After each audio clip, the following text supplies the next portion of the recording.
You're listening to the We Are Libertarians podcast network. Find all of our shows at wearelibertarians.com. You're listening to the We Are Libertarians network. Learn more at wearelibertarians.com.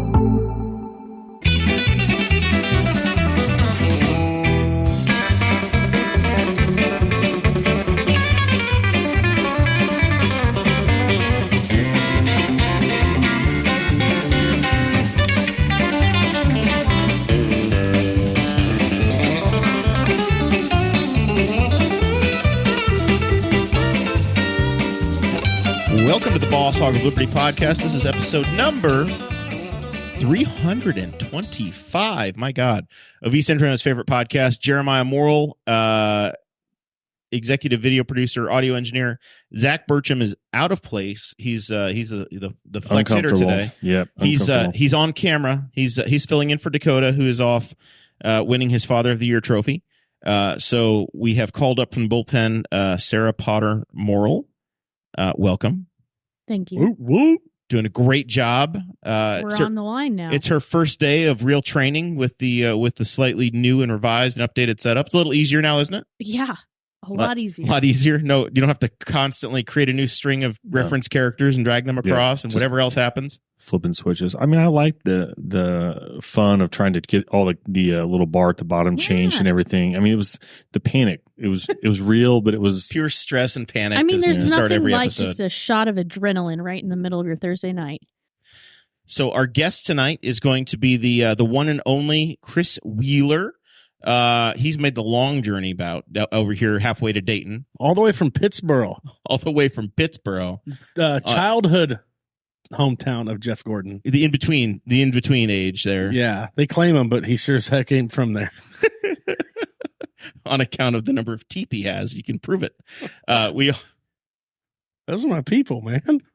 I'm the only person that lives on the course at Pittsburgh National Golf Club Golf Club, Country Club, and Day Spa. And Day Spa. It's a beautiful 9-hole facility. What kind of services do they provide? Only the best.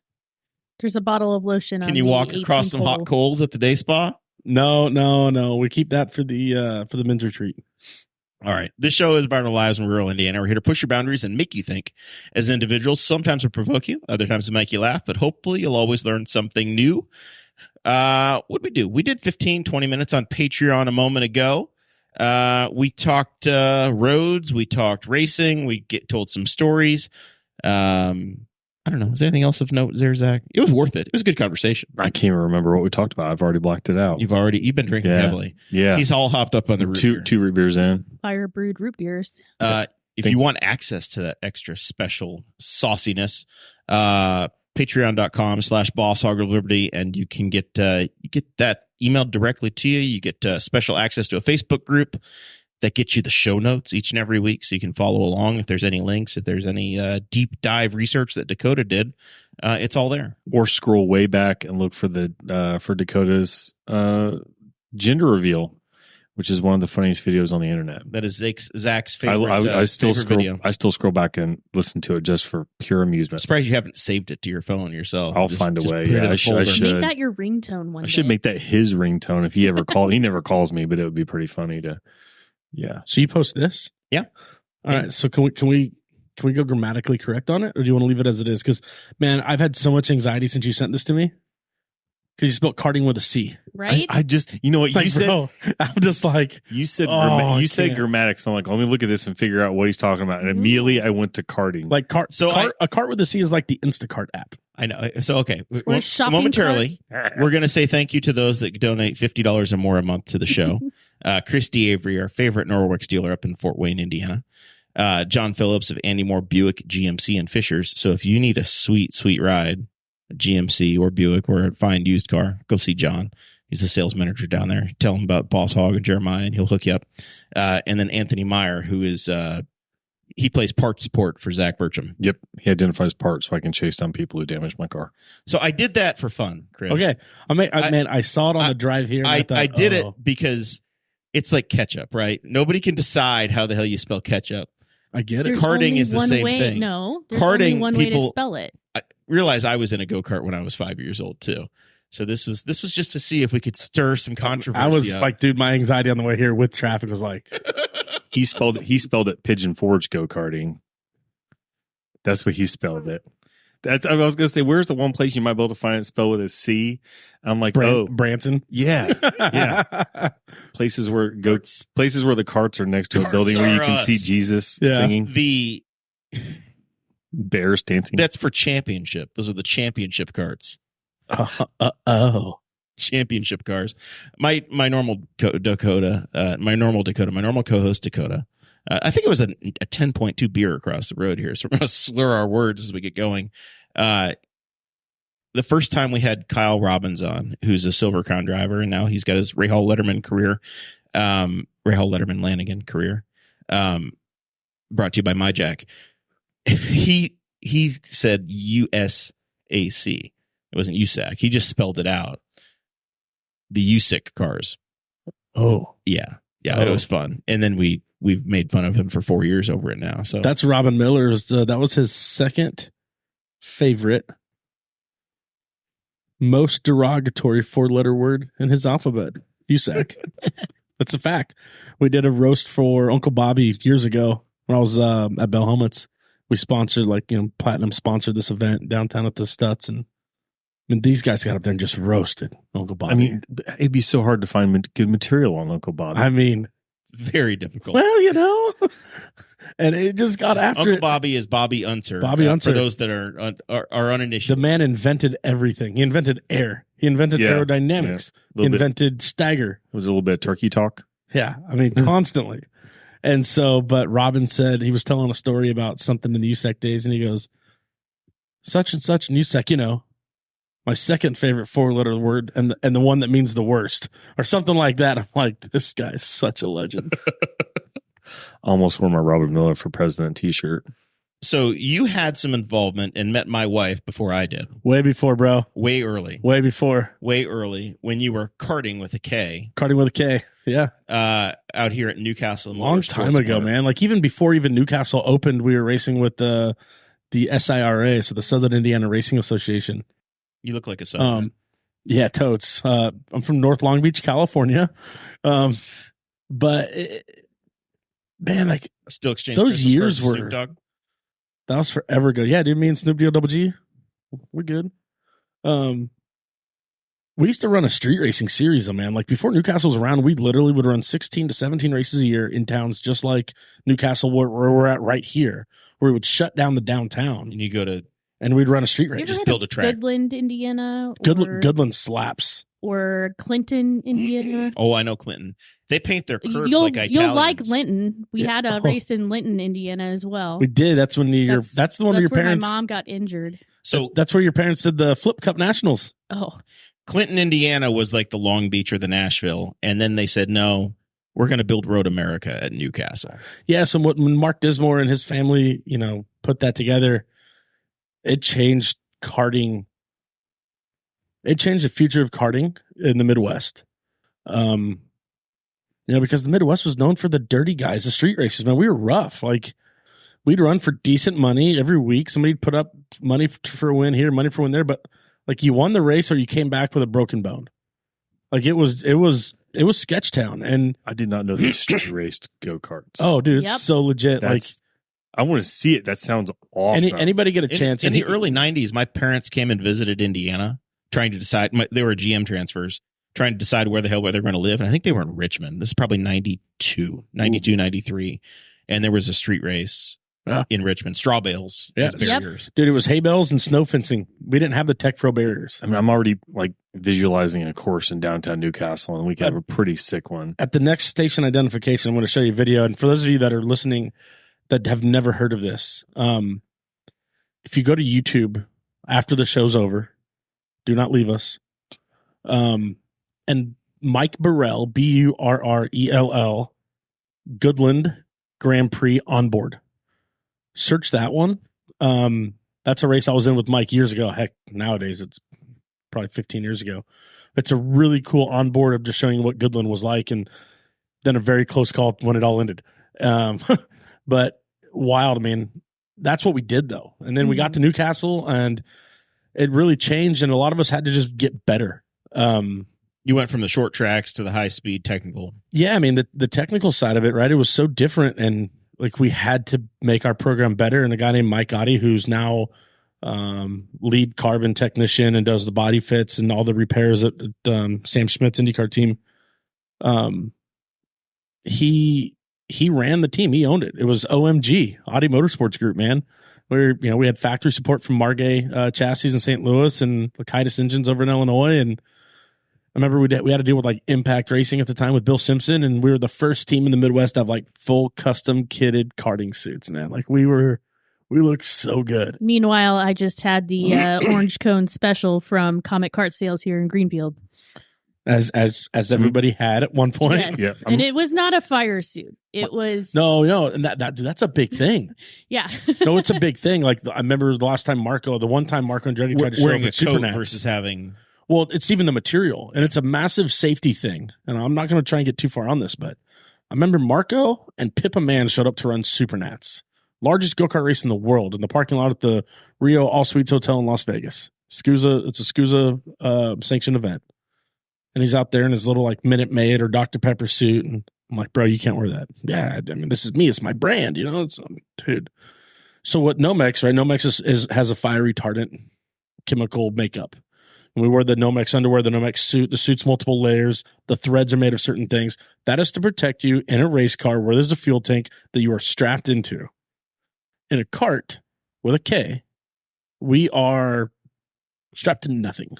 Road rash. And the so seat is what is holding you. yeah, there. you're in the seat in your That's hands, right? And the pressure on your inside knees on that fuel tank. Yes. And honestly, if you get launched with an Nomex suit, it becomes like grip tape on the asphalt. And dude, you would like I'd rather have Levi's on, and that's what it was. So a lot of in the early karting days, it was Levi jeans and a karting jacket, which is actually made out of kind of like it starts with an N also, but it's a super high gloss material, and it was built for abrasion as resistance. So when you would get launched out, you would just slide, like kind of like leathers in a motorcycle. Yep. And that's what, if you go down to Newcastle now and you rent a go-kart, that's what they put on you. Yeah. They throw you the Azusa safety jacket and say, good luck. Have fun. Also, don't get run over by the 9-year-old. I'll say this though, Marco at Newcastle started a grass fire one time with his cart. I was in that race. Yeah, and that was the one where he was cheating most of the race. He was cutting a turn. They're like he just set a track record by 12 seconds. Yeah, I was in the Dan Weldon Memorial Pro-Am. Yeah, he flipped his cart and started a small fire. He stomped it out though, but yeah. I'll never forget. So back in the day when you come to Newcastle, you would come just up and down the State Road 3 corridor. You didn't have the appreciation for this fine town that you do tonight? No, wicked cool though. I'll be back. Yeah, all right. We got a chair for you at any time. So after you graduated from karting yourself. Yeah. You got into this driver management thing. Well, there's a big section in the middle. And a few in between. The biggest point was right there. It was before all of that. I mean, I stopped racing and I realized, man, like instead of spending money and hoping to put enough back together to make it back to the track the next week, the offset, the medical bills, right? The concussions. I'm at 22 concussions and 2 brain bleeds right now as we sit here. Majority of them from street racing karting. Because like, I'm not lying to you. The way it was with me, and other people would say I was out of control or whatever, we were really fast. I never got injured, but I was in the kids class. But, well, yeah, see, but you tried. I did try.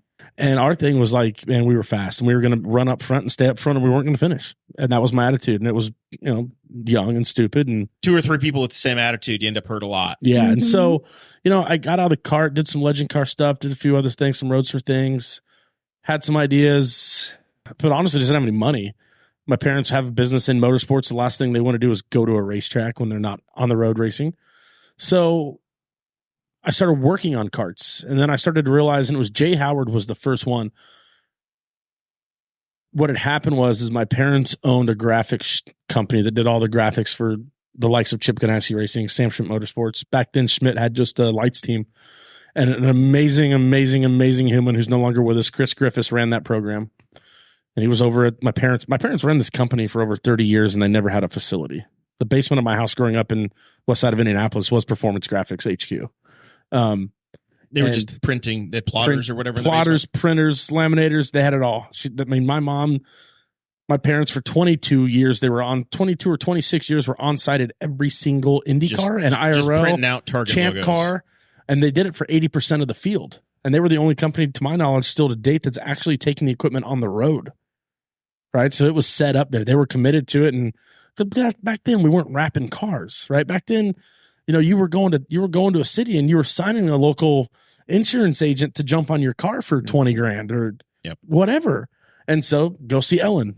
She'll make you your stickers at the track. And Chris Griffiths, my dad was spotting at the time. He had quit fueling. He was spotting in the IRL. My dad was with CGR for a long time. He won an Indy 500 there with Montoya, won an Indy 500 there with Dixon. And he was spotting, and Chris Griffiths goes, "Hey, Christopher, I need a spotter tomorrow for this Indy Lights test at the Speedway. Your dad does it. You want to do it?" I'm like, "Oh, yeah, I'll give it a shot." And I did it. It was with Jay Howard. This new, arrogant, cocky kid that looked like Rod Stewart. It wasn't in IndyCar yet himself. It was Indy Lights. And so, which is the AAA for those that one step down. And so we did this test at the Speedway, and Chris goes, "Hey man, good job. We'd like to have you do the race too, the Freedom 100. Let's go. Can't wait." And then like a week, maybe 2 days later, those cars are going to be 7 wide. Good luck. Yeah, and like not too long later, like once within days, Chris Griffiths calls me and goes, "Hey, come to the shop." "Oh, yes, sir." I'm 18 years old. Now, this is 2000, and I'm going to tell you because I have a list, and it came up today at work. The Rod Stewart 2006. Graduated high school, Ben Davis High School, 2005. So 1 year later in May, I'm back at the Indianapolis Motor Speedway. One of the hottest Indy 500s on record, by the way. 06. Yeah. And so I'm there. This is the Sam Hornish Marco Andretti race. Yeah, I about jumped off the roof. I thought my career was going to be done, and so was my life in that moment. Because I was like, "There's no way this is okay." But he then tells me, "Hey, I want to talk about the Indy 500." "Oh, what about it?" Because I had ran tires. My first Indy 500 I worked was 2003 running tires for AJ Foyt Racing. I did it in 03, 04, 05 for Anthony, Larry, and Larry, with finishes of 18th, 32nd, and 33rd. Thank you, Larry, who's now one of my closest, dearest friends. And he goes, "No, we're gonna run Ayrton Dare in a Sam Schmidt Motorsports random one-off for the Indy 500. You did a good job at the test. You're gonna do the lights car. Do you want to spot for the race?" I'm like, "Yeah." And he's like, "Well, I know in lights I'm paying you $100 a day. For that car, I'll pay you $200 a day." And I'm Double like, your pay. I'm like, "Bro, but dude, a chili cheese burrito at Taco Bell was 70 cents back then, man. Like, that was great." And so, sure enough, I did it. And that was my first IndyCar race I ever spotted, was the 2006 Indy 500. And we finished it 2 laps down, mind you. They put you in turn 1 or turn 3? Turn 1. You're the turn 1 spotter. I have never in my life. Who the hell did they find to spot turn 3? Trevor Minchner, who's still with Del Coyne all these years later. Was it Trevor's first race as well? I have no idea, man. It's been so long ago. So level of panic, lap 1. Bro. Turn 1. Bro. Oh, my God. Because they crashed. Well, but to be fair. PJ Chesson crashed in that. But to be fair, yes, I remember this, guys. I did the Freedom 100, though, on Carb Day. 2 days with ago. Jay Howard. How many cars were in the Indy Lights race that year? I don't know, because I only saw 2. And in all honesty, Wade Cunningham was driving for Brian Stewart, Canadian legend. Jay for Sam Schmidt. My dad, remember, he's the I'm the guy. Scott Dixon's spotter. We're winning races. He was with him from, would that have been 06 to 09? Whenever when Dixon came over to the IRL, whatever they called it at that point, till through the end of 2009, my dad was with them. They won a championship in Indy 500 and 19 races together. But he's got all this confidence. He's got Wade Cunningham. Well, I got this kid, Jay Howard, again, looks like Rod Stewart. We ran 1-2 the whole race. We're leaning on each other. And in that moment, it was in that race that I learned a very valuable lesson about competition in motorsports and spotting, especially. It does not matter who the person next to you is. It does not matter if they're your father. You treat them like they are the biggest competition in your life. Because your car is what matters. Because I looked over and at one point, and my dad, bless his heart, he's not a mechanic. He's not an engineer, not a race car driver. He raced off-road cars. He ran the Baja 1000 several times. But he's an inside-outside clear guy, right? That's what he says. Inside, outside, clear, got to run, go get him. And spotting has evolved a lot since then, but that's kind of where he's at still, and he's still doing it. But I leaned over, I'm like, man, that thing keep jumping out of gear, exit of 1? And, hey, guys, I think this thing's jumping out of gear, exit of 1. I'm like, you dirty dog. He beat us by about 3 feet to the line. Oh, I was devastated. Devastated. Ran second. Started my spotting career running second at the Indianapolis Motor Speedway. But yeah, dude, turn one of that thing, and I think that's when Chesson had the Carmelo car with Himmelgarn. Yeah, dude, and that thing was a gem. His G-force. Yeah, but they did not make it out of turn 2. I was sitting in the infield of turn 2 that weekend. I think they crashed more center exit. They were it was teammates. It was PJ and somebody else, whoever his teammate were. They crashed. I'll tell you who his teammate was. It was a young American. His dad drove for Honda and won a Formula One. It was Jeff Bucknam. Yeah. Yeah. It was either him or Phil Giebler. I remember. Now Giebler never ran the Himmelgarn. He ran the Playa del. There you go. Yeah. Rookie of the year. It's the other Panos. So that's when it started on the spotter stand, man. And all these years later, I finally got a Freedom 100 win. Way later on. Those are tougher to get now. With Mateus Laced. We won there with Carlin. I was so pumped that year. It was 2017. And then the best finish at the 500, albeit I've done about everything I could, and the people I've been with have done everything they could, is second. 2022 with the Paddle Award. Close. Very close. Oh, it still burns, but it burned us all. But hey, you know what the cool part is? That day for Chip Ganassi Racing helped pave the way, and that's where I'm at now. And like, man, it's good, right? Like, you can't complain about that coming off this year. But so then we get to COVID, man. Like, I'm struggling with my concussions for a long time. I think we've talked about this before. And 2019, I didn't spot at all. I'm still at Bell Helmets, and I'm trying to get my brain right, and just trying to really. So you've had enough concussions to be a subject matter expert for Bell Helmets to put you to work. Yeah, no, and I ended up running everything for motorsports in North, South, Central America, New Zealand for Bell. Started in 2016, took it over. It was me, right, and Kyle Kitzman, the CEO, and he slowly let me build my group, and then I moved, opened a facility in Speedway, Indiana. Then we opened one in Charlotte, and for some of the last projects I did. But I took that whole year off from spotting. I didn't want to do it. I was having anxiety, too much anxiety, stuff like that. I mean, you can only see so many of your friends get killed in a race car. You can only be involved in so much stuff. Losing Dan Weldon was really tough. Great human being, close friend. Losing Justin Wilson, very tough. Very close friend. And then 17. With Sebastian Bourdais at Indianapolis really, really hit me hard. This is his qualifying crash? Yeah. I mean, Sebastian was in my wedding in 2016. I mean, we are so close. And that one just put me back, and I got through 18, but I knew something was wrong. And so my ex-wife, Rachel, amazing human being. She was like, hey, you got to do something. Funny, I don't even remember the sequence. It was me. It was Marshall Pruitt. It was whoever wrote the forward, Ryan McGee from ESPN, and Dale Jr. in a group text. And Dale's like, why didn't you call? And Marshall's like, hey, guys, I'm just trying to connect here. And Ryan's like, yeah, what do you guys need? Type thing. And then once Dale put the pieces together, he's like, really? Like, why are these other people getting involved? Why didn't you call me? I could have gotten you to Pittsburgh. And I'm like, bro, honestly, it wasn't until the one moment when I'm speaking on the phone to Marshall Pruitt. I'm inside the United Center, whatever they call it, America's Center in St. Louis, where the Rams used to play. Yeah. Reggie Bush won his $36 million. The TWA Dome. Yeah. For the Dirt in December, dirt late model, midget, and modified indoor dirt race, which is actually happening this weekend. I was sitting in there, and it was bad. You go through stuff, and for those of you that don't know anything about it, and that stuff has to come out of you somehow, right? Just like if you have an infection or something, it's got to come out of you. But it's not physical. So it's hand tremors. It's stuttering. It's absolute pure insomnia. It's mood swings. It's anger, outrages. I went to a grocery store one time in 3 years. Didn't know this until reflecting on it with the doctor. But Dale Jr. gets me dialed in. I go to Pittsburgh. Rachel and I go out there, see a doctor, and we start a plan.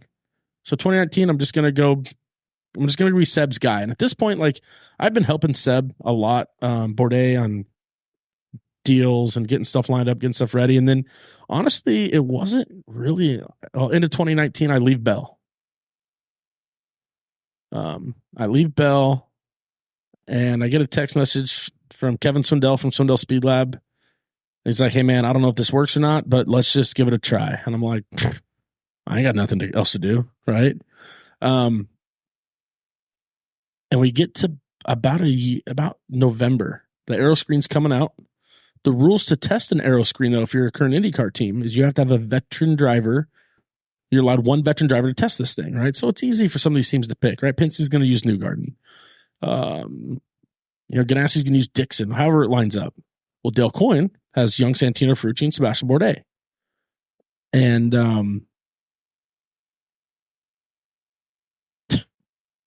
Dale Coyne, at the end of the season, we had gone to Dale for the second straight year saying, hey, man, look, we've got 4 offers on the table, and they're great. And Dale's like, no, you're my guy. Okay. I mean, Dale, you have the contract. We're just seeing if we can get out of there. You got to ask. And so we asked. You said no. So we go down to Sebring. I fly down there for the Bell stuff. We're trying to figure out, okay, what are we going to do? I mean, dude, nobody had a clue, right? Like, we're going to have this one scoop and here's a NASCAR Air Channel. Like, I've got totes. You're trying to figure out how to ventilate it. How am I going to do this, right? Like, and so like, I've got totes of stuff on team trucks. And I mean, I'm spending an absurd amount of money on Bell Helmut's credit card on CPAP hosing and 3D printer people to make me adapters and different things. And, this kid to draw the thoughts of my brain into CAD for me. And we're down there and everybody's in a great mood. And I leave, and then Seb calls me the next day. He's like, hey, Dale fired me last night after you left. And I'm like, say what? He was down there testing, and then they found another opportunity. Yeah. And another driver to jump in the car. Basically it's like they kept they put Malukas in the car? No, they put a young man named Alex Pillow. Oh, there you go. And so not my happiest time of my life. And so I was shook. I was angry. This is going into 2020. Yeah, this is like late November, yeah. Right? And you're just kind of like, I am over the top upset. And I called Seb, and he's French. Like, I love the guy to death, but he has some of that. Nah, it's okay. Doesn't have the American rage and anger. Yeah, it's just different, right? And it's not that it's wrong. It's just different than what we're used to. And look, I've told him this to his face. Like, he can be a bit mopey. Like, when he's down, he's down. But also, to be as good as he is when he's on at what he does for a profession, it's understandable. And I said, dude, I'm not giving up on this. And he's like, hey, if you want to be the guy that keeps my career alive and be the guy to make all this happen, you've been doing it anyway. Just do it. So Swindell Speed Lab, we're at Las Vegas for the Supernats with Rio, doing merch and content. And man, I don't know how I did it, but for 14 days, I kept this thing a secret. I talked to every team owner in the paddock for 14 days, and nobody told the media. I got Marshall, one of my closest buddies, calling me asking, hey, what's going on here? Hey, what's that? I'm like, yep, good. Everything's great. I'm like, feel bad not telling you, bro, but I can't afford to tell you. Yep. And every team owner I talked to, Chris, a month ago, Chris, 6 weeks ago, Chris, 3 weeks ago, I could have done this. We would have loved the opportunity for Sebastian Bourdais to be in our race car, but I'm full. One guy didn't have that answer. The name, Larry Foyt. 14 car. And Larry's like, oh, well, let's talk about it. And again, I've known Larry since he was racing USF cars. And I said, well, I'll be in Vegas. He goes, well, I'm in Vegas. I said, where are you at? He goes, I'm at the MGM. I said, well, I'm at the Rio. He goes, huh. And I said, I'm not letting you out of it. 12:30 MGM next to the sports book. So there's the mechanical horse racing. So it's a digital horse sports book. But you remember Bubble Ball?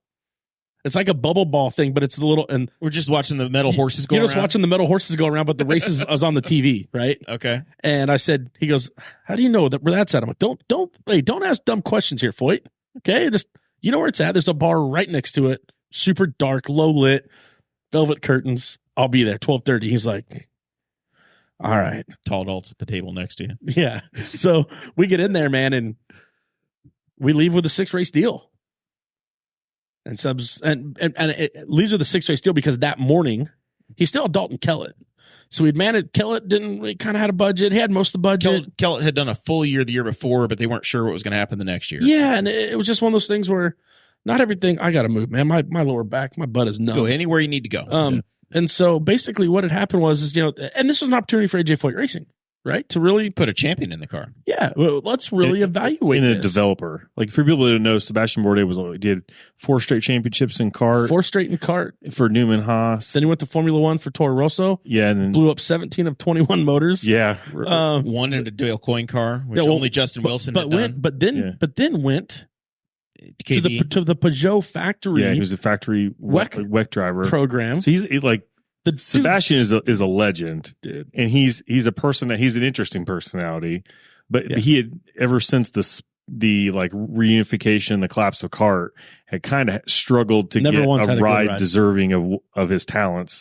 In IndyCar, he never really had gotten it. And that was the disappointing part for how that went down in 19 was those deserving rides. Like we had found ourselves in a position in a market where experience outweighed youth and budget, right? Like there were some teams with funded programs, championship caliber programs calling. Yeah, you could get hired, but the timing didn't work. But the timing just didn't work. And it was like, man, it's unfortunate. At this point, 4 years in the rearview mirror, can you tell us what cars might have been available? No. Still a secret. Still can't. But they were good. And, but you look at it now and you go back to that time, I guess, and earlier that morning, Seb's like, yeah, I don't have a lot of faith in that. He's still kind of moping around in St. Pete, just kind of figured it out. Like, at the end of the day, like, Sebastian Bourdais didn't need to go to work. He's done fine. He's going to be okay. Great wife, 2 amazing kids. Just keep getting older every day. His daughter's off at Ballet Academy in Asheville, I think. And his son, Alex, is doing great in like theater stuff down Tampa St. Pete and also video production schooling, like as a 12-year-old, right? Like the kid's killing it. He wrote a song about a girlfriend, about heartbreak. I'm like, bro, like, okay, you're K Jonas Brothers. And, but I mean, he didn't need to go racing. The problem with guys like Sebastian Bourdais is the only thing they've ever wanted to do is go racing, right? That's their biggest fault. And so he wanted to keep going, but Mustang Sampling had left Action Express with the new incoming DPI sports car in IMSA. These are not IndyCar teams. Sports car IMSA side program. So we are transitioning the top level of IMSA racing to a new chassis, a new class called DPI, and which is basically a universal chassis between the U.S. and Europe. Not yet. That's our current one. Okay. Yeah, this is the one before They're trying to move that way though. Yeah, it's where we're headed or what we're doing. And basically, Action Express Racing had gone from 2 cars to 1 car, and Seb had always had like the endurance rounds, the 24, those types of things with Action Express and the Mustang Sampling car. Well, Mustang Sampling and Christian Fittipaldi was kind of the liaison on it, took that to John Church Motorsports out of Minnesota and JDC. They called Seb. You're not doing anything. Yeah. Would you come drive our car full time at IMSA? And he's like, I want to. I love JDC. They're great people. Do you ever get back? Right? Here's the question. Yeah. It doesn't matter if you're 20, 30, but especially when you're 40. Yeah. Do you come back? And this is what Elio Castroneves dealt with. This is what exactly Ryan Briscoe went over to drive a sports car for let's talk about that, right? Like Ryan Briscoe, one of the most talented people to ever drive a race car. Like truly, does he have the results in the championships? No. But when it came to raw talent, the guy was incredible.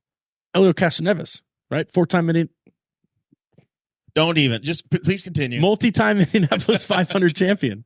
Because the other winner would be even worse. So I don't want to. No, love the guy. No, I love the quirkiness of sports on that. But it's one of those things where like, do I come back? And he's like, man, I'm going to take it. I have to take it. Take it. So he takes it. So 7 hours later, I managed to piece together a 6-race schedule that doesn't conflict with it. So we get down to St. Pete, and the world stops. Oh, now we have to redo the entire calendar again, bro. And it ended up with only 1 race.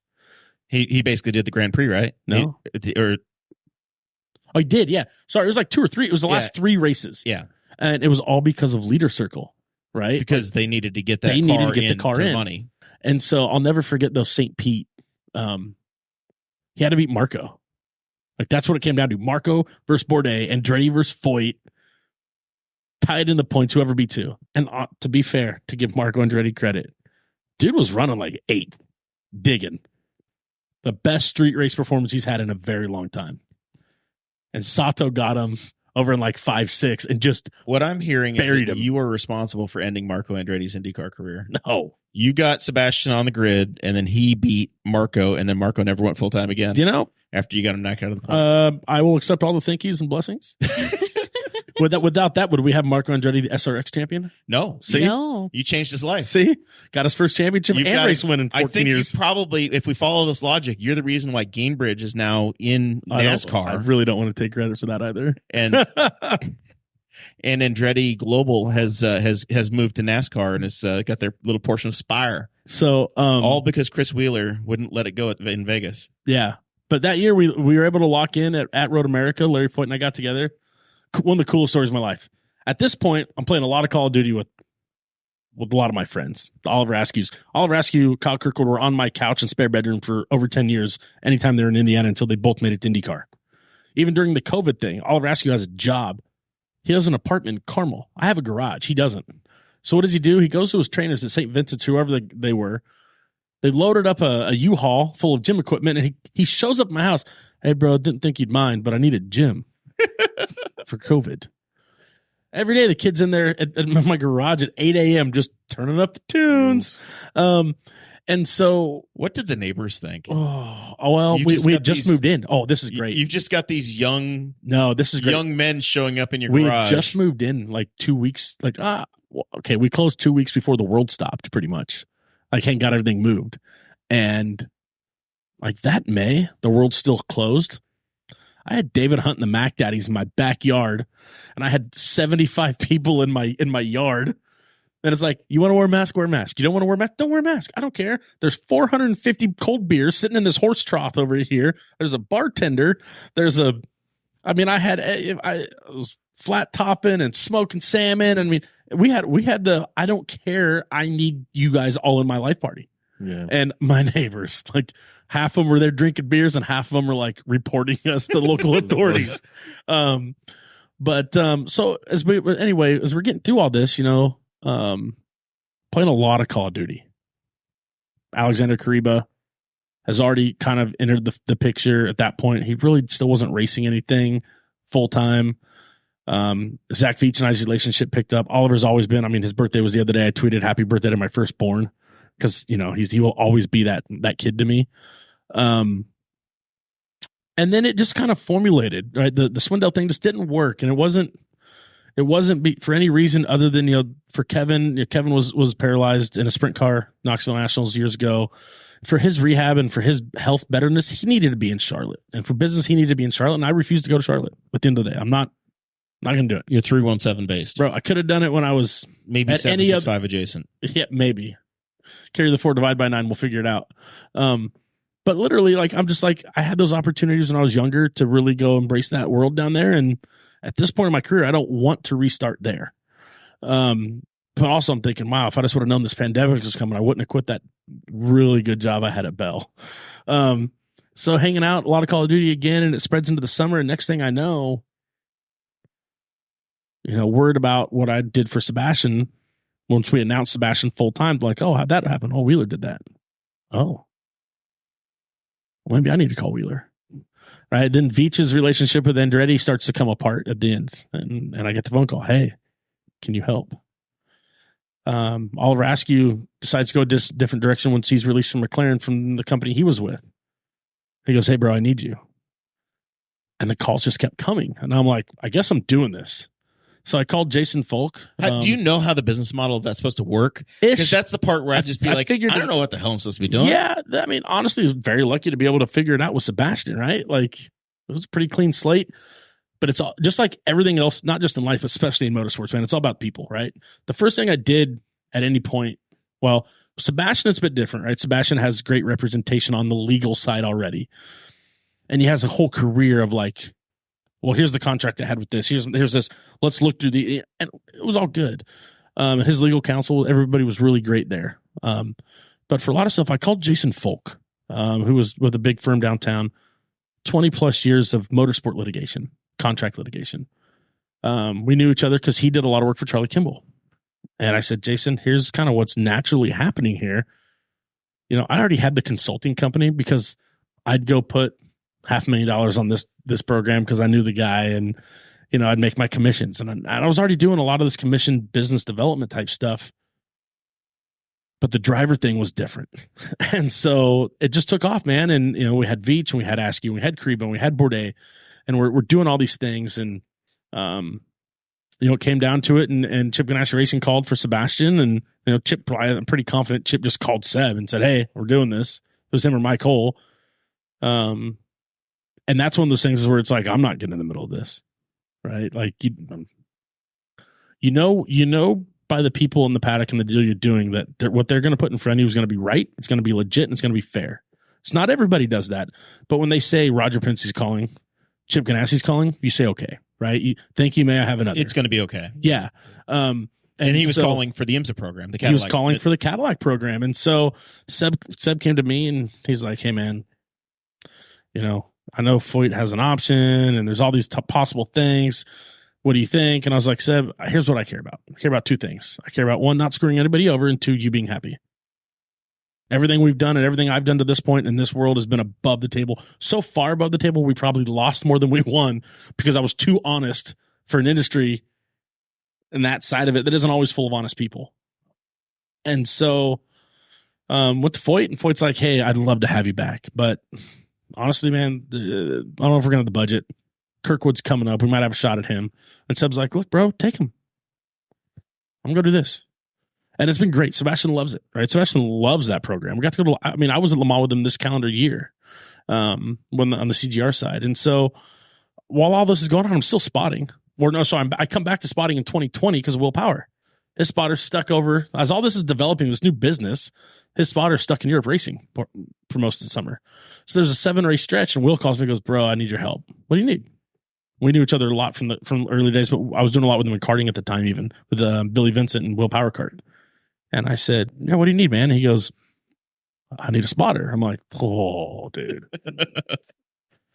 I said, that's behind me. And he goes, mate, yeah, blah, blah, blah, blah, blah, blah. I'm like, I don't know, man. For sure it's behind me. Like, I haven't been this mentally healthy and happy in a long time. Is this going into Texas? This would have been going into Road America would have been the first race. Okay. So it was it was doubleheader Road America, doubleheader Gateway, doubleheader Iowa, Indy 500. Because there was a Texas one where everybody flew in for the day. Yeah, so I didn't even go. Yep. I wasn't even there. I watched it from Pittsburgh on the couch. Yep. But it was doubleheader at Iowa, doubleheader Gateway, doubleheader Road America, and the Indy 500. Those are my 7 races I had. And so you're telling me you've spotted for Penske, bro, you don't want to know Ganassi, McLaren, and Hemmelgarn. Never spotted for Hemmelgarn directly. No, it wasn't Hemmelgarn. Oh, Foyt. It was Foyt. I'm sorry. Technically, Foyt in the 06 Indianapolis 500. That was Schmidt. That was if you look at the current teams. Have you spotted at Juncos? Well, it depends on how you phrase it. Carlin, Juncos. I mean, I was the first guy Jeff Fickling hired Carlin for the oval development and teaching of their drivers for the lights. So I checked Carlin off the list. Yeah. And carry over Juncos. Worked with Foyt early on as a tire carrier, but I also spotted for Sebastian that race in St. Pete in 2019, even though I wasn't spotting more. It's St. Pete. Like I said 7 words. It's fine. Ganassi, CFH, Hartman, Penske, Carpenter. No Ed Carpenter Racing. Not yet. No Ed Carpenter Racing. Ray Hall. I did a Ray Hall race. The Indy 500 one year with Michel Jourdain Jr. Oh, yeah. When we caught on fire 4 different times throughout the month in that 4th car hand-me-down pro. It was, oh my goodness. But Michel Jourdain Jr. I've known since I was 6 years old. He was so pumped. And Tom Anderson, who's a legend, was running the program. And Tom Anderson's one of those people that, when you grow up around it and he's the guy, you have so much respect for him. And Tom Anderson calls you and he only calls you once. I was sitting out the year because we had lost Dan. And I sat it out. And my dad worked for Dan when Dan was killed, and so he won Indy 500 with him that year. And I had no interest in being there. I had no interest in doing it. And my dad likes to tell the story differently, where like pretty much like, hey, my old man needs a job because he didn't have anything going on, and so he went to this. I hate this. He went to Coin, replaced me, where I quit with Justin Wilson, and they go win Texas. Like, what? You know how many years I've worked my butt off running 19th with Dale Coyne on these, is it Ray on Hall? an oval? Is it side by side with Ray Hall for the win? I think. Yeah. Well, Ray Hall touched the wall with like 2 to go or something. Yeah. And like all these years, and Packy shows up his first oval, parks it in Victory Lane. I'm like, come on, man. Clear. And it actually comes down to, it was years later. It was with KVSH at the Milwaukee Mile, July 12th, 2015. But I got my first oval win in IndyCar as a spotter. 2006 Indy 500 to the 2015 Milwaukee Mile is how long it took me to go to Victory Lane on an oval. Did you guys win that by like a lap? At one point, yeah, we lapped the field. Yeah. But so Power calls. I'm like, dude, I'll do it. Whatever. Boy, oh boy, we were good too. We dominated 5 of the 7 races, and just we had zero luck once you were on pit lane. Whether it was just a silly, easily small mistake on a strategy or a fumbled inside front on a stop that mattered, like we didn't win a single one. But I felt good. And we went back and forth. Am I going to go there in 2021? Is his other guy who he's had since 2008 going to be with him back full time? And at the end of the day, I told Will, look, you just need to stick with your guy. I don't like complicated things. Yep. And then a papaya opportunity came along. Well, and that's a weird one, right? So Taylor Kyle's my man. I don't hide it. We've been best friends since we were 6 years old. We've done everything together, but we never worked together until 2021. And he called me and he goes, "Hey, I heard you're not doing the Penske thing." I'm like, "No, I'm not." He goes, "What are you going to do?" I'm like, "Well, I don't know. You've been talking to Rachel." At this point, I was still married, and I'm like, "Why you guys sound the same right now?" And he's like, "Why don't you come over for lunch?" I'm like, I don't want to come over for lunch. I don't even want to have this conversation. And he's like, "Trust me, you need to come over for lunch." So I came over from lunch, and he just takes this piece of paper right here, pulls it out from his desk, and goes, I'm like, "What's that?" He goes, "Just read it." I turned it over, and I'm like, "Oh, really? Huh. That's what I'll think about it." And he's like, "That's the most lucrative spotter, driver, assistant, helmet technician contract IndyCar's ever seen." I'm like, "Yeah, but it's still not perfect." He goes, "What do you want?" I'm like, "Oh God." And so we did. We worked through it. It was super fair with each other. You didn't want to share hotel rooms, did you? To be fair, I didn't care there because our buddy Cole was there, right? So I was like, I will do the shared hotel room if I get to pick my roommate of anybody in the building. He's like, as long as they're male, yes. I was like, oh well. And so that's what we did, and kicked it off. And that's what I did. I looked after the helmets. I looked after Pato personally. I looked after Felix personally. Like, 2 great kids, 2 great human beings. Did you have to get the ice for the ice bath? Nope, not my problem. But on road and street courses, I spotted for both of them. So I would spot for the 5 and the 7 both at the same time. Just flipping channels on your radio? No, what dude, the hell are you doing? I had the ugliest setup. I was running like 5 radios. So I had 2 handheld boxes. There's a 5-car, 7-car here for the actual car conversation. And then strategist for each car. And then a 5th radio coming up as a scanner, which was race control. And they knew the rules. If they were anywhere close to each other, the one in front of the other got priority, period. You're like a walking Radio Shack. So yeah. This doesn't cause an existential crisis for you if your boys are wheel to wheel. Nah, I mean, we did learn at Canada Corner. We learned it in Nashville.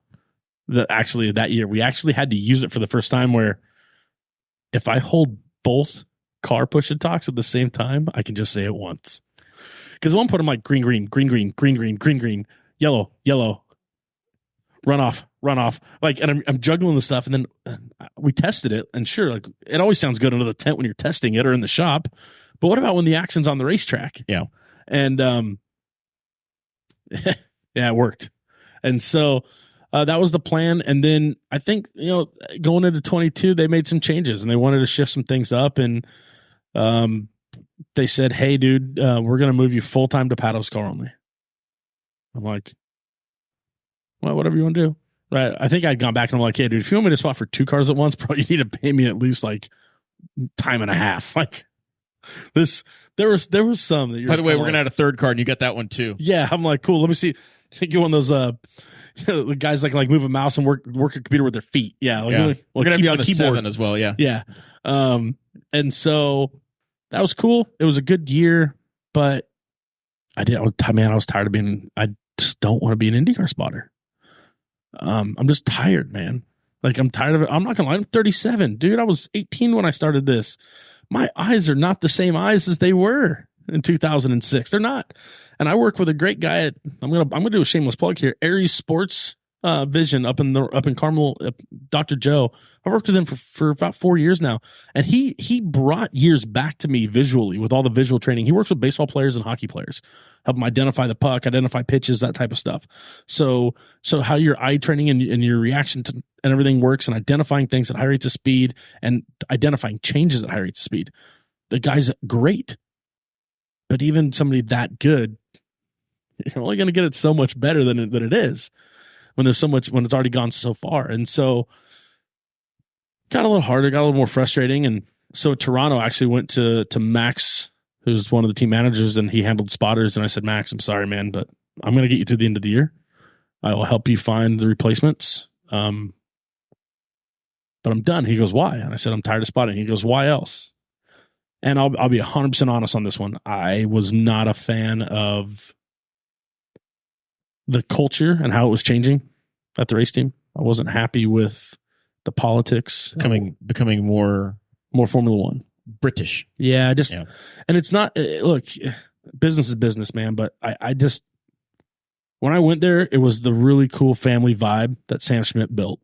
I was in that shop for years when I didn't even work there. Like the team party at the end of the year, I was at it every year. I was part of the team without having them paying me for years, and a lot of great friends over there. That's where it all started for me on this realistically in this career journey. But it's not even like we're going through some changes. Like, dude, it's like if we left here and we came back tomorrow and they had put German schmear on your brick and you're like, that ain't washing off, like this is bad different. And so I just didn't want to be a part of it. And I honestly, I just felt like I'm trying to build this business of mine. Everything's above table. And this thing is like just a political circus. I'm out. I can't do it. And that was it. And then not too long later, Taylor calls me up and goes, hey, dude, I left. I'm like, what? You're the president of the company. Where are we going? Well, that was the thing. I left because when I left, I already had another job. It was not Chip Ganassi Racing. I had a program in place actually to go help my old buddy Larry Foyt. And at the end of the day, Larry had a partner back out right towards the last little bit of it. And I'm never going to be mad at Larry ever for this, but he was like, hey, dude, like, I know we wanted to, we're trying to build this program, but we can't afford this right now. Like, it's because it wasn't just me. It was like, I wanted to build a program, and like, it's going to be your opportunity to actually to do something, to put something together. And I'll just said, never be mad at him for that. And I'm sitting around there last year. Taylor's at Ganassi. He's the new guy, right? How does the new guy hire his best friend? Even when your stepdad is the boss, and the boss, the big boss is a guy who Taylor and I have known since we were 6. Both of our families have a great history in that office. You still don't just get called to the Yankees because you know somebody, or you got to earn that stuff. And so he's like, hey, I do need a spotter position. We're going to run this 4th car with this Armstrong kid. And I was like, if you can get it approved, I'll do it, man. I had just gotten a divorce. I had nothing going on. The business it's staying steady, but it's kind of like, I'm losing. I don't have an in-house legal that's just sitting there. I'm also not flashy about it. I don't. Have you thought about dressing like some sort of a New Jersey man? No, but man, that stuff this week's been great. I'm pumped. I pumped for the guy's story. Like, a little self-absorbed a bit, but like, You know what? You need to roll down to St. Pete looking like you just came out of Sopranos. I'm a company man now, dude. I don't. What would happen if you rolled into Daytona and stood next to Sebastian dressed like a gangster? Just for testing. I'll be honest. I think it was the first time Sebastian was back after the Ford program with Chip. I thought Chip was going to cut my hard card off me when he saw me standing next to Sebastian at the car. He was like, ain't no managers around here. Yes, sir. Right? Like, sorry, sir. But we did it. I showed up and great season. I truly fell back in love. Was I doing what I wanted to do? Not exactly, but I fell back in love with going racing again. But it was a new environment, new team. Yeah, and being with Chip Ganassi Racing, man, it's like you don't think about it. You know, people tell stories, and you're like, oh yeah, cool, trying to promote something. But I'll be honest with you, I've never seen a motorsports entity organization take care of the human beings that make it happen as well as Chip Ganassi Racing does. I mean, from every aspect you can imagine, right? The Human Performance Center is not just for the drivers or the guys that go over the wall or the girls that go over the wall. It is for any member of the Chip Ganassi Racing organization can be in there. There's trainers in there. There's chiropractors. There's sports physicians that are always in and out. We have a full-time trainer in this facility. Obviously, I've been using it. But like just that one thing, right? Like they're pushing you to be better. What do you need? And if you need something and it's going to help you be a better version of yourself by doing your job better, by being more efficient, by going faster, let's get together. And if it's what we need, that's what we'll do. And so it's, man, the culture that Chip and Mike, you know, and obviously it starts with Chip, but the culture that from his leadership all the way through Mike, I fell in love with it. Right. And again, we get to the end of the year and it's like, hey, what am I going to do? And luckily, you know, they said, hey, we're going to do this thing. We're going to go 5 cars next year with Kiffin Simpson. And Taylor says, you know, we talked about it and would you be interested in doing this? You know, so at the end of October, I joined him full time and from the spotter stand to the strategist spot, which is, bro, so much pressure. I've had one day on the stand with the IndyCar. We ran Kiffin in a rookie test at IMS. Technically the Friday before I actually started working. Or maybe it was the Friday of my first week. I can't remember. And so it was good. Throughout the day, I got way more and more comfortable learning the tools. It's so different. Right? We were talking about something about turn 4. You're not just pressing one button and looking at a car go by. You've got all of the data, all the telemetry, all the engineers. How many screens are in front of you? One. Just one. But and look, these guys, I'm not going to go in and reinvent the wheel at Chip Ganassi Racing. They are the standard for a reason, right? So I'm just trying to absorb. And I've got it. There were such great people there for that first test that day at IMS. You know, you had Jules, who's Pelosi race engineer, has been there for over 30 years, was the engineer of the day. Seth was the performance guy. He's been there forever. He's like the lead performance engineer guy, or one of those guys, sim engineer, sorry. Ken Brooks, who's Dixon's assistant, was right there next to me. And then I had Taylor Kyle and Mike Cole and Blair Julian, all from the strategist role, explaining things to me throughout the day. This is what this is. Don't worry about you're never going to read that. You need to see this. Teaching me about the cadence and the flow. And it was like, okay. And Taylor is good too, but Mike Hull is like a legend in strategy. Yeah. There's times that nobody can figure out what they're doing. And then they get to the last stop and like, dang it.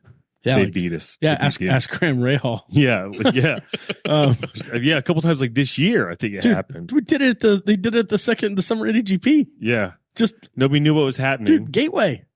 Yeah, all of a sudden everything comes out of Gateway, and it's like, how is Dixon 37 seconds ahead of the field? Yeah, I was going to say a couple times this year.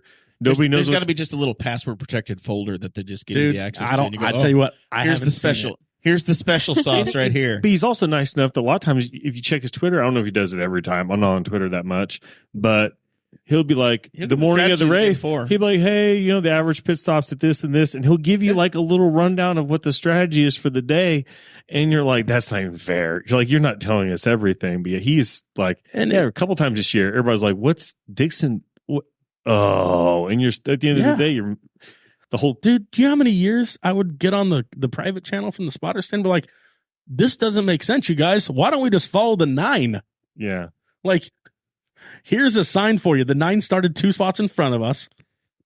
He's now 6 spots in front of us. And he's going to continue to get to the sharp end of this field. He may not win the race, but he's going to be close. And now, so if we would just follow the 9, maybe we don't have the pace, maybe we can't make the fuel mileage, but as long as we just do what they do, we're going to be in a better spot than what we are now. It might be a little short due to a lack of Scott Dixon. He's so good. Doing the things. So good doing the things. I was going to say, you still have to have Scott Dixon doing the things that they have him do, but yeah. So Kiffin Simpson, this is a brand new team, right? The 8 car, the car that you were a part of last year was the Jimmy Johnson car. The 11, yes. What the 48 to 11 48 became the 11. So that team has existed 3 or 4 seasons now. Yep. And now this is a fresh start, brand new. I saw build from nothing. I went out and looked at our timing stand today, and it is still being built. Like, I mean, and I'm not going to lie to you, man. Like, this is not. I sit up in the business office. The effort that the people on that shop floor, the coordination, how organized it is. We got back from Laguna, and I'm like, how in the world are they going to literally? It's not like you just, we have spares, but we have spares to go run 4 cars. You can't just take your spares and make a 5th car out of it and not have your spares now, right? Not for 17 races or whatever the hell it's going to be. And so it's a lot. I mean, there's a lot going on in that place. And so, but it's done it's so organized, right? And again, it's just leadership and leadership and leadership all day long. And honestly, people that just show up and they go to work because they want to win and they want to be there. That's the key. So that's the Kiffin Simpson program. That's your weekend job. During the week job, you said you're on the business side. Yeah, I assume that you're responsible for finding more sponsors so they can add the 6th car next year. Yeah, no, I'm not going to say that. I did not say that, world. No, so it's kind of, we're kind of learning a bit as we go on some of it, right? When we put it all together, it was technical business development, right, which is a lot on the competition side. So you think about the technical aspect of going racing in general. Well, how much money are we spending on paint? Luckily, we have a great program with Sherwin-Williams, so we have a great program there. But if we didn't, then my job would have been to have gone to find a Sherwin-Williams and say, hey, we know you don't want to give us cash money to be here, but we have a need for you because we're spending a large amount of money on paint and paint products. Or it's sanding discs, or cutting tools, all of those products. It's tools, it's nuts, it's bolts, it's brake cleaner, it's shop towels, all the indirect materials to get the race anything, car and it could be new. It could be new equipment. It could be new technologies. I can't tell you how many times I was spent pole day in the Ganassi suite because of a Kennametal relationship. Yeah, over the years, and it's those guys would, and those machines are still there today. Yeah. They would, and that little K was that was my ticket in with Ganassi for many years.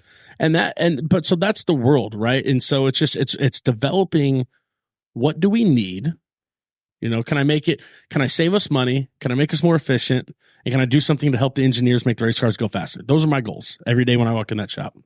I get in my office, but I also have, it's really been fun. I've had a great opportunity to work with the people that are already there on the actual business development side, which is more of the sponsorship, DHLs, PNC, the American Legion, Ridgeline Parkland, I guess. So the people that are actually doing those and managing those accounts, and it's been really cool because I'm not the college educated business person. I'm not. Everything I know, I've learned from this and my experiences. And we have a lot of really smart people that didn't come from racing. So it's really cool that we've had this really kind of like organic way of, meshing that together. But they're like, hey, why do we do this? Well, I'll explain to you why we do it. And you explain it. And now that person who's in this very important part understands it better. Yep. Now they have the real world. Yeah. And I'm not saying they're not smart by any means. They are. It's so incredibly talented and intelligent people that understand equations and business models and revenue models, things that I literally have to Google half the time, right? But they're getting to get a little insight on what I've gone through, which helps maybe give a little insight on how we could just be better. It's fun, man. I didn't expect it. I did have another situation sorted out. We were moving forward with it. It was going to be a November 1st start time, and it would have been like, getting drafted to the Orioles and having a chance that if this works out, you could be their franchise player. or get drafted or get called up to the New York Yankees. And when I called the Orioles and told them what was happening, they said, we no longer, if Chip Ganassi Racing just gave you a legit job offer, you no longer have one from us. Yep. Because that's what friends do. Yep. They said, you're getting called by the best, and you've got to take this opportunity for yourself. And super heartfelt, super happy. But it's like, how do you not want to walk out, follow those steps of Mickey Mantle, right? Like, this does not happen often. And it's really cool. There's 15 IndyCar championships, and how the hell many Indy 500s now? Yeah, it's a lot, man. It's 9 and counting. I mean, it's an incredible. Dude, Le Mans since '96 until now. Le Mans winner. Sarah and I 24 winner. Sarah and I went to the Henry Ford Museum this summer. How cool is that? And I saw my friend. I've known Ryan Van Klompenberg for a very long time. Dude, I see RVK every day. And that makes sense. You guys both wear flannels every day. Yeah. So we were dating girls across the hall from each other at Purdue University. Wow. Not me. Not pre-Sarah. So that's how I met Ryan. We became buddies. We'd talk about race cars. And he was on that GT program. So I saw him race with that car, and they crashed it at Long Beach. But I was there and watched them have a very rough weekend. Yeah. And then in June, so that was April. In June, they went to Le Mans, win Le Mans with that car with Ganassi. And then you go to the Henry Ford Museum 7 years later, and it's like, God, how old am I? I'm looking at the car that I watched race. Dude. And it was supposed to be sitting there with the 1963 winner, 66 winner. But it was in Le Mans for the 40th. It was the 63 because it was over for the 40th anniversary or whatever the hell it is. 50th. It was actually, there was, but this last year was also the centenary. Yeah. So they'd shipped that car over to France. Yeah. So this year at Le Mans, it was the centenary. So it was the 100th anniversary of the first Le Mans 24. Yeah. Which is cool. This is a little statistic that like Michael Guerra and I talked about. We don't know the real number. Our guess in a working competitive capacity, our guess is there's maybe 25 to 30 people on this planet who competed in the 100th running of the Indianapolis 500 and the Le Mans 24. And that's pretty damn cool. So I told O'Gara. In the 100th of each. The 100th running, not the 100th. Sorry, the 100th anniversary race. Yeah. Not the 100th running of it, but the 100th anniversary, right? So 2011/2023. Yes. And so, but I think they're like 9 years out or something like that from their 100th running. And war-torn country. I looked at O'Gara, Mike O'Gara, who's the team manager of our IMSA and WEC programs, and I said, it's your job to make sure we're back here for the 100th running in some capacity, because there's only going to be about 10 of us at that point, right? Like, that's such a small group at that point for all four of those events to just be incredible. Somebody else needs to make sure Bourdais there. Not my job anymore, man. Yeah, agency's gone. It's done. But he's like the most French thing we know. When he literally took the Mulsanne to go to school. He's from Le Mans, France. And I'm sidetracked, but it's cool. Sebastian's a great guy. We're very, very, very, very, very, very, very close friends. I'd help him bury the body if he needed it. We've never gone anywhere together, anywhere, where people have been like, oh my God, Sebastian Bourdais. Can I have a picture and autograph? Occasionally you'll get it, but it's not like an overwhelming thing. We go to dinner downtown Indianapolis. It's like, hey, Wheeler, how are you? Who's your friends? Bro, being at technical inspection down on the square in Le Mans and just hearing. He's Paul McCartney. Oh my God. He's bigger than the Beatles, man. Yeah. He's bigger than anything the Beatles ever touched. And we had an unfortunate incident there in qualifying. I had a failure there. And when the safety car said it's cool, they dropped him off at pit in. We're about just past halfway down to pit out. It's our garage. This place is packed for qualifying. I mean, it is packed. I understand now why people compare it to the Indianapolis 500, because it is the largest. We talked about soccer earlier. To me, it's like a World Cup of motorsports. I didn't see somebody in a Old Navy t-shirt. You were wearing a national flag or manufacturer, and they were actually waving the flags and the air horns. And I'm like, this is absolutely incredible. Wouldn't it be exciting to have all those manufacturers at a race? Yeah. And it's a 24-hour. I mean, Dude. it's like, so it's, but it's more than that because the race doesn't start till like 2:00 in the afternoon, and we're there at 7 a.m. So there's people who like just camped out all over the place. Dude, it's insanity. It's a 4-day festival, and it's a 30-day hour. Yeah. Or 30-hour day. And so he starts walking back with his helmet in his hands, walking back to the garage. And it gave me vibes of Felipe Massa's final walk at Interlagos in Brazil when his car didn't make it into pit lane. It stopped and he just hopped out and he made that walk. And that place came alive. And they saluted their countryman, their hero, Felipe Massa. Like, I have chills and goosebumps right now. And I'm watching it on the monitors in the garage. And I mean, we're panicked. Like, oh my gosh, how bad is this car? Like, we're never going to get out of here. Can we fix it? Like, we don't know anything. And he comes walking back, and all you hear is a rumble and a roar. And there was not a single fan in the sold out for qualifying grandstands that was not on their feet and cheering and screaming, Sebastian! It was incredible, man. And so to be able to go there with him and like experience one of my closest friends in his world, where he's appreciated. Wicked cool, man. Yeah. So cool. That's spectacular. So looking into 2024, yeah, people get to, will there be Chris Wheeler hero cards?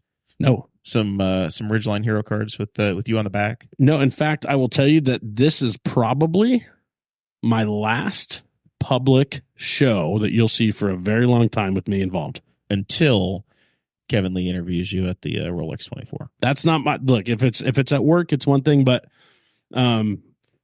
Chris Wheeler, the public facing personality that's funny and tries to be funny at least and tries to do whatever is slowly going away.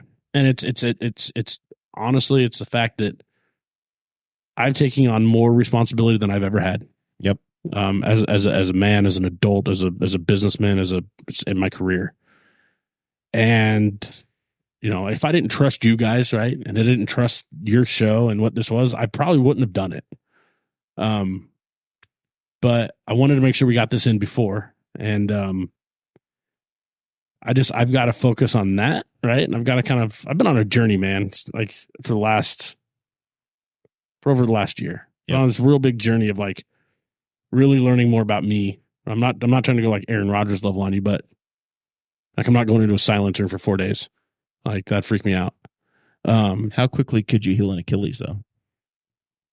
Probably faster. Yeah. At least I would have played. But I'm on this journey, right? And for a long time, man, like, you know, doing stuff like this and being on this public facing thing and building my own brand when I had my own company and I had reasons, that was important. But now, like, I'm so in love with going to work every day. Like, I truly am. I've never been somebody that wants to wake up at 5:45, 6 a.m. in the morning. I hate the morning. I've never once since I've started showing up to the office and been like, oh, why am I here? Dude, I get there, I'm walking that door just before 7 a.m. and I'm like high-fiving people. They're like, third cup of coffee. I'm like, let's go, Pam. Right? Like, let's get after it today. Let's have ourselves a day. We are Chip Ganassi here. Let's go. Yeah. It's an exciting fresh start. It's so cool, man. And so, yeah, none of that. There'll be none of that. Still, if you're at the racetrack, come say hi. So yeah, so we're heading into 2024. I know we just bought our tickets. The Morrell family bought our tickets to come to Milwaukee. Be our first time up there. You've won there before, so I guess that you've got a lot to defend. I've got a box at home. Got about 80 watches at home. Gifts, awards, sponsorship stuff. I wear one. I wear this watch or my Apple Watch. On the back of this watch, none of us can see it in the light right now, but on the back of this watch, it is etched 7/12/2015. The initials SB. Back then, Tag Heuer would give you a watch every time you won a race as a driver, and they would put the date and your initials in it. Because it was my first one on an oval, Sebastian gave it to me for Christmas that year. That's amazing. And it's this or my Apple Watch. That's it. I mean, I don't want to know how much is sitting in this box. That's it. And I love Milwaukee, man. The great land. It's going to be fun. We're making a week of it. Got the full 4-day ticket, bringing the camper, the whole thing. We got the dogs are going off to doggy daycare Yeah, I'm excited. It's an overnight stay for them. For 4 days. They're going. They've signed up with the Rover. They're going to be Airbnb'd. So we are ready to party at Milwaukee. Here's what I love about Milwaukee and that whole West Atlas corridor. There you go. Oh, and you're going to have your spotted. Yeah. Is that so? In Long Beach, where I'm from, Southern California, every third building is a Catholic church.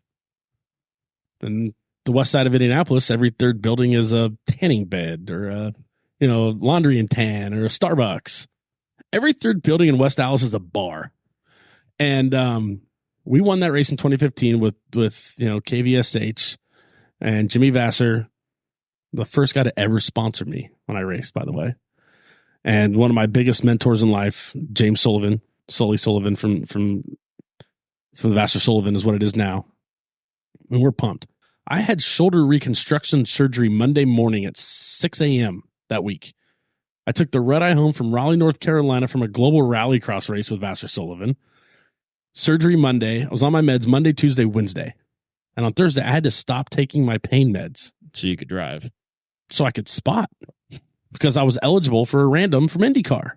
And I can't be under the influence. And so I'm in this brace, right? We win this race. I'm shaking. I'm crying. I've got an audio clip. 8 minutes. It's 8 minutes of our conversations throughout the race. A friend of mine from IMSP knew how important this was to me. She edited up our radio and sent this to me 2 weeks later. Still have it on my phone. I got in tears telling Sebastian, hey, bud, you're going to victory lane. I'm coming to you. You can hear it in my voice. I'm bawling like a child. Get to victory lane. First thing I want to do is grab a Vicodin. He's like, dude, I'm hurting. The stress of my body in those closing 20 laps, excuse me, coupled with everything else, dude, I am hurting. Think somebody'd have some water in victory lane? So it started with grabbed a pain pill and a bottle of Fireball and back to the transporter, and we're hanging out. We're vibing, man.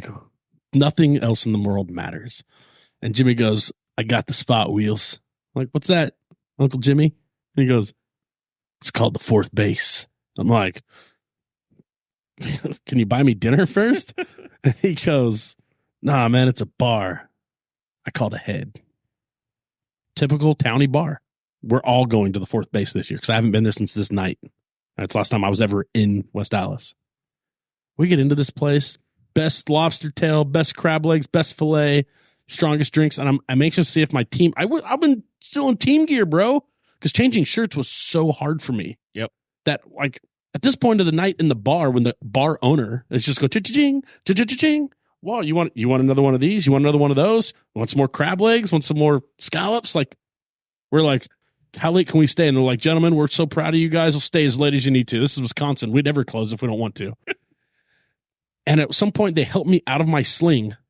And they had to help me peel, with my arm being like this, peel my shirt off of me. And it got the dude came out of the back with a hammer and nails, 3-inch nails. It's on the wall. Last time I was there, it was on the wall. So I'm really anxious to go back. We'll have to go. We'll go with you. We'll find it. Yeah, we will. We will. Because I was thinking about going up a day early for that one too, just because it's such a cool town, man. The vibe is so wild. A lot of great memories there as a kid. Really good memories. So that's the race. They've also added a race at Thermal, which is not for people like me. Cannot afford $5,000 for a couple. But Milwaukee it's a Midwest classic. It's back on the calendar. It needs fan support. And that's why the day tickets went on sale. We bought get to tickets. camp really close. I think we're bringing about 8 or 10 people so far. And I'll be honest, if you want to talk about the history and the lore, look, if we're going to run Milwaukee, It's Labor Day weekend. I want Milwaukee to be back on the weekend after the Indy 500, how it should be in my historical old man brain. But Texas is gone, so now you can. Thank you. But I will say, Detroit is in the way, but we'll deal with that later. Yeah, Detroit. What's really cool though, man, is a lot of the real racers, legends of the IndyCar. We talked about Michael, right? We talked about Jimmy Vasser. Those guys will tell you, out second to Indianapolis, and Milwaukee has it. Like Milwaukee to win at the Milwaukee Mile. It's a 100-year facility as well. Right, we talked about Le Mans. We talked about Indy. To win at the Milwaukee, and it's not easy. It's a road course with 2 left-hand turns. Like there is nothing straightforward about running the Milwaukee Mile. Period. And you get to do 2 cracks at it. Yeah, that's pretty cool. Back to back. That's pretty cool. Doubleheader. All right. We're a little over the time we planned to. Are we? I think we're probably what 90 minutes, 80 minutes, 70 minutes. About 80. Free baseball. Yeah. We're at almost the end of a full length movie here. Any final thoughts from you, Sarah? Anything you wanted to bring up? Anything we've forgotten? Anything you want to plug? Nothing I can think of. You did great. Other than happy birthday to my dad. Yeah. It's my dad's birthday. It's his 50th birthday today. Celebrating Congratulations, 50 once Kevin. again. Yeah. He's been doing that longer than you guys have been married. Oh, much longer. You did a great job tonight. Oh, A thanks. little. Yeah. Yeah. That's Every 2 appreciated. or 3 times a year, she gives Zach a break and he has to go on the main show. Yeah. Go do the big thing. Or disappear. That's if it wasn't for Zach is the glue that holds us together. Legitimately. I just show up. 2 weeks ago we did a show because Okay, Marshawn. Zach made us do it. That's He's here so he doesn't get fined. I like for his skills. volunteer job. yeah. One of my skills is showing up. I'm just like I put stuff on my schedule and I'm like, okay, I'll be there. And sometimes I sign up for too much stuff, but I show up. He answers the bell. Chris, this has been awesome, man. I don't know if there's anything else we forgot, anything you wanted to bring up, but this is our reality is towards we that could have sat here forever, right? But no, thank you guys. It's really cool. Really pumped to just get to the holidays here. Had to Florida to see my parents. Haven't had Christmas with my parents since 2015. Woohoo. That'll be fun. Play a little golf, hopefully. Yeah, and for the thousands that are listening right now, like just keep doing this. Like keep supporting these guys and keep supporting all the small towns and the groups that are trying to push out content, because whether you're ready for it or not, man, the content is our future. And so thank you guys. Super pumped. I'll be back. I'll come see you. I'll be back. Open door anytime. We appreciate it. Next week we'll be back on Thursday. I know the Patreon will probably be a little special Christmas edition, and it may just be a host only episode. We have not scienced that out, but I don't think we're scheduled to miss any. The way the holidays fall this year, we don't have to skip a week because of Christmas. Yeah, it's a weekend Christmas. It perfectly aligns. Can I ask one question? Yeah. How do you do this show when you're on your 19-week straight camping adventure? Well, this show's on a Thursday and we leave on Fridays. We do Tuesdays during the month of May. Yeah, during the month of May, we generally flex to a Tuesday night because camping pull-ins on Thursday. And on occasion, well, and you better be careful pulling into that lot. Let me tell you, the first 2 weekends in May we're in lot 2. Yeah, you got to go real slow getting in there. And then Only and then some lot of us. 6, lot 6, the final for the big one. Lot 2 is so convenient though, man. You're right outside the pagoda. I could be to your pit stand in 90 seconds from my camper with fresh beer. Do you want to know the worst part about not having a guy like Bourdais in IndyCar still? It's all those years that I had his second pass for the driver owner lot. And that was the best. It was just like, bloop, I'm just going to pull it. Yep, that's me and my old beater. That's me. Yeah, that's right. Just coming through, parked next to these 3 Mercedes and this Alpha. And the greatest thing at Speedway now is waking up at the track. Yeah, it's so nice that I fought the traffic on Thursday. I'm done. I'm in. I don't have to go anywhere. Yeah, I dig it. You just live there. All right, it's been spectacular. We appreciate it very much. We'll catch y'all next week. See ya.